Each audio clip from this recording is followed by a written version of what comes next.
Alhamdulillah Rabbil Alamin. Wassalatu wassalamu ala asyrafil anbiya'i wal mursalin Sayyidina wa habibina wa syafi'ina maulana Muhammadin wa ala alihi wa sahbihi ajma'in. Rabbi shrah li sadri wa yassir li amri wa hlul 'uqdatam min lisani yafqahu qawli. Amma ba'd. Anak-anak kelas 11 dalam kesempatan ini sebelum kajian dimulai, saya mengajak kita sendiri dan anak semuanya untuk senantiasa bersyukur kepada Allah Subhanahu wa taala yang telah dan senantiasa melimpahkan nikmat taufik dan hidayah yang telah kita.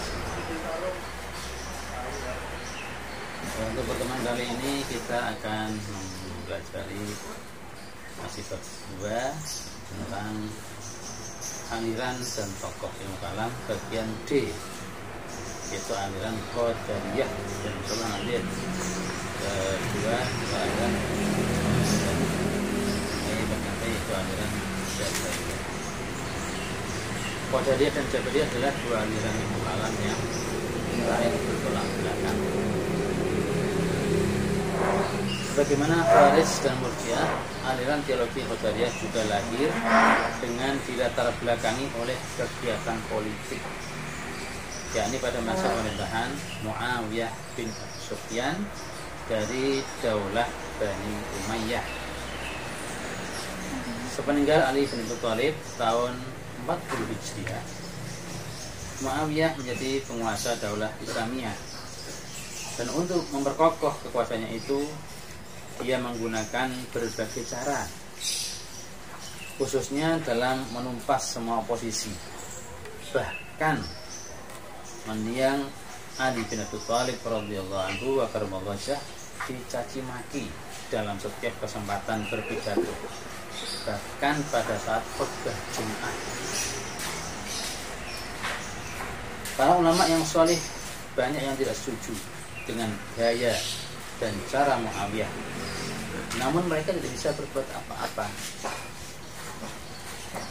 Untuk menutupi kesalahan itu, mereka mengembalikan semuanya kepada Allah, bahwa semua yang terjadi di dunia ini atas kehendak Allah. Isu ini kemudian dimanfaatkan oleh Muawiyah. Ada memimpin Daulah Islamiyah bahwa semua yang dilakukan itu juga atas kehendak Allah. Nah, dalam suasana inilah muncul seorang ulama yang bernama Ma'bad al-Juhani dan Ghailan ad-Dimashqi. Jadi Ma'bad al-Juhani dan Ghailan ad-Dimashqi, dua tokoh pemberani yang melontarkan kritik terhadap Muawiyah sekaligus menentang pernyataan teologis yang membenarkan tindakan politiknya. Menurut keduanya, menurut Ma'bad al-Juhani dan Ghailan ad-Dimashqi, manusia bertanggung jawab untuk menegakkan kebenaran dan kebaikan serta menghancurkan kezaliman. Manusia diberi oleh Allah daya dan kekuatan untuk melakukan satu perbuatan. Manusia juga diberi kebebasan oleh Allah untuk memilih antara melakukan kebaikan dan keburukan. Manusia harus mempertanggungjawabkan semua perbuatannya kelak di hari kiamat. Jadi Allah memberi kebebasan pada kita semua, pada manusia, untuk memilih yang baik dan yang buruk. Dan manusia harus bertanggung jawab, nanti akan diminta pertanggungjawaban pada hari kiamat kelak atas semua perbuatan yang dilakukan di dunia. Bila manusia memilih untuk melakukan perbuatan baik, maka dia akan memperoleh pahala di sisi Allah dan akan memperoleh kebahagiaan dalam hidup di akhirnya kelak, yakni di surga. Sedang mereka yang memilih melakukan perbuatan buruk akan memperoleh siksa dalam neraka. Manusia tidak boleh berpangku tangan melihat kezaliman dan keburukan yang merajalela di masyarakat. Manusia harus berjuang melawan kezaliman dan menegakkan kebenaran dan keadilan. Manusia bukanlah majbur, ya, tidak dipaksa oleh Allah. Karena Ma'bad dan Ghailan ini mengajarkan bahwa manusia memiliki kudrah, kemampuan untuk mewujudkan suatu perbuatan, maka pahamnya dinamakan paham Qadariyah. Qadariyah di Indonesia namanya kekuasaan, namanya kekuatan, kemampuan untuk melakukan sesuatu. Kemudian Ma'bad al-Juhani ikut menentang kekuasaan Bani Umayyah dengan membantu Abdurrahman ibnul Ash'ath, gubernur Sijistan, yang memberontak melawan daulah Bani Umayyah. Dalam satu pertempuran tahun 80 Hijriah, Ma'bad al-Juhani mati terbunuh. Sedangkan Ghailan ad-Dimashqi terus menyiarkan paham Qadariyah itu dengan banyak melontarkan kritik terhadap Bani Umayyah dan sering keluar masuk penjara. Jadi Ghailan ad-Dimashqi sering masuk penjara karena dianggap dan dipenjara oleh pemimpin Bani Umayyah, dan akhirnya dia dijatuhi hukuman mati pada masa pemerintahan Hisham bin Abdul Malik. Sesuai dengan uraian di atas, pemikiran yang menonjol dari aliran ini adalah soal perbuatan manusia dan kekuasaan Tuhan, kekuasaan Allah Subhanahu wa Ta'ala.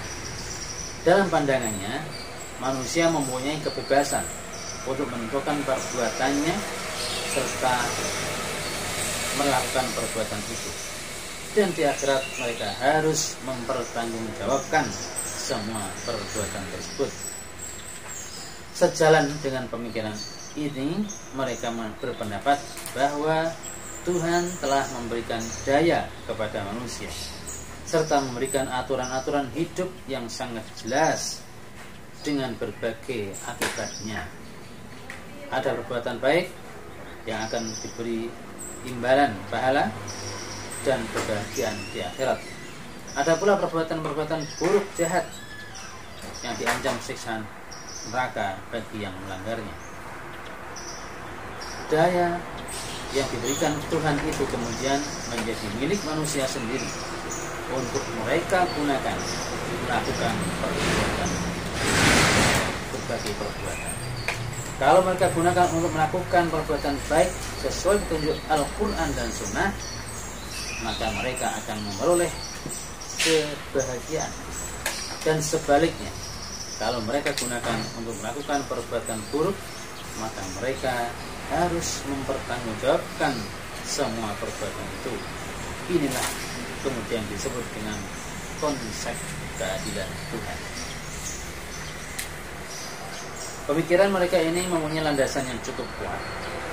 Antara lain firman Allah surah Al-Kahfi ayat 29. A'udzubillahi minasyaitonir rajim. Faman syaa'a falyu'min wa man syaa'a falyakfur. Barang siapa yang menghendaki untuk menjadi orang beriman, maka berimanlah. Dan barang siapa yang menghendaki untuk menjadi kafir, maka kafirlah. Juga surah Ar-Ra'd ayat 11. Innallaha la yughayyiru ma biqaumin hatta yughayyiru ma bi anfusihim. Sesungguhnya Allah tidak akan merubah keadaan satu masyarakat, satu kaum, sehingga mereka sendiri melakukan perubahan terhadap apa yang ada pada diri mereka. Dengan demikian, aliran Qadariyah merupakan suatu aliran ilmu kalam yang menekankan kebebasan manusia dalam melakukan perbuatannya, dan mereka harus mempertanggungjawabkan perbuatan itu di sisi Allah kelak di hari perhitungan, yakni hari kiamat.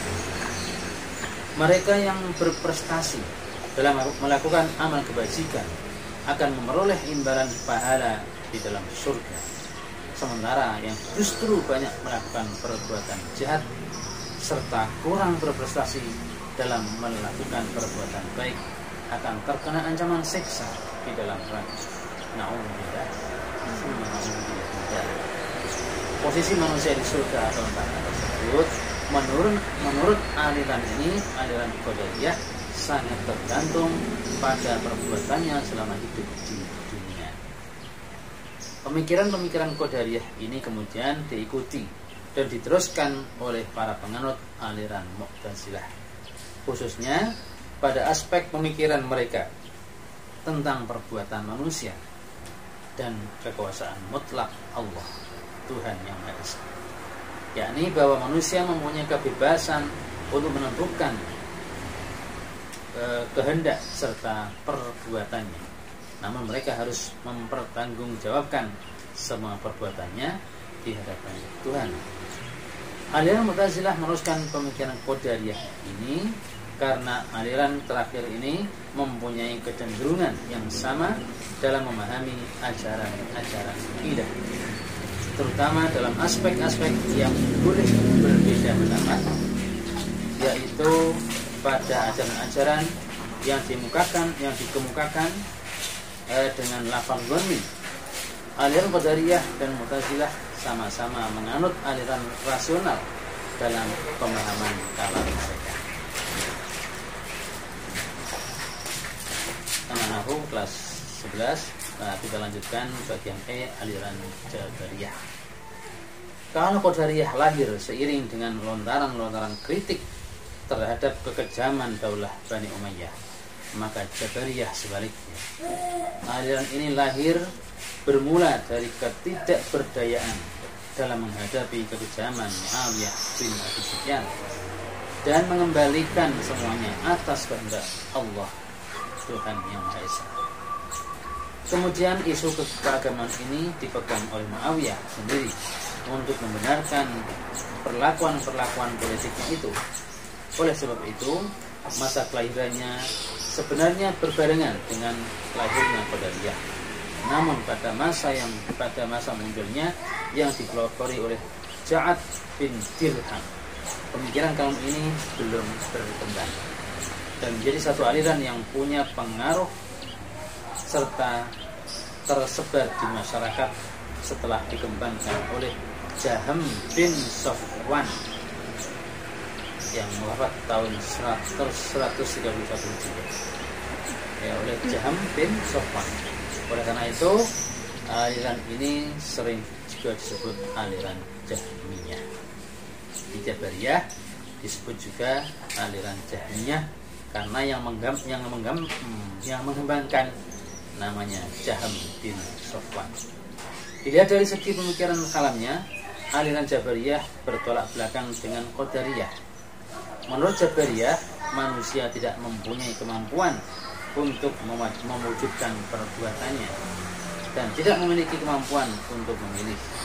Segala gerak dan perbuatan yang dilakukan manusia pada hakikatnya adalah dari Allah semata.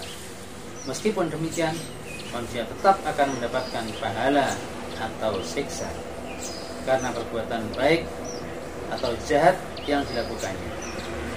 Faham bahwa yang dilakukan manusia adalah sebenarnya perbuatan Tuhan, tidak menafikan adanya pahala dan siksa.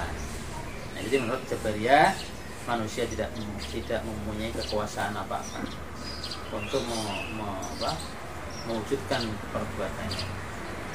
Ya, kita melakukan apa saja ini semata-mata karena kehendak Allah, bukan karena kemampuan kita.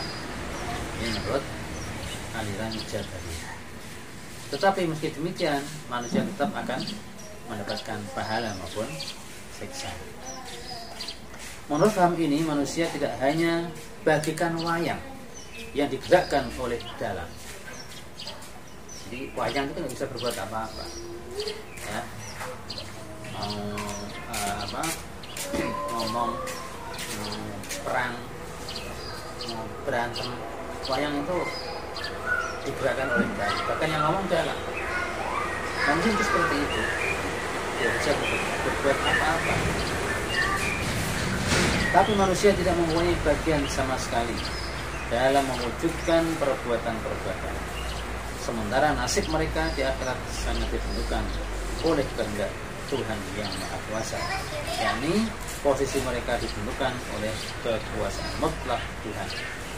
Pemikiran-pemikiran kalam dari aliran Jabariyah ini kemudian banyak diserap oleh aliran Asy'ariyah, karena keduanya sama-sama memiliki kecenderungan untuk mengikuti aliran tradisional, yakni aliran ilmu kalam yang kurang menghargai kebebasan manusia serta kurang melakukan pendekatan logika nalar dalam pemikiran kalam mereka. Jadi kalau aliran Qadariyah apa yang dilanjutkan oleh aliran Mu'tazilah dan aliran Jabariyah banyak diserap oleh aliran Asy'ariyah. Nah, kedua aliran ini, yakni Mu'tazilah dan Asy'ariyah, akan kita kupas tuntas pada pertemuan yang akan datang. Ya, demikian, kurang lebihnya mohon maaf. Kita akhiri dengan doa kafaratul majlis. Subhanakallahumma wa bihamdika asyhadu an la ilaha illa anta astaghfiruka wa atubu ilaik. Wassalamualaikum warahmatullahi wabarakatuh.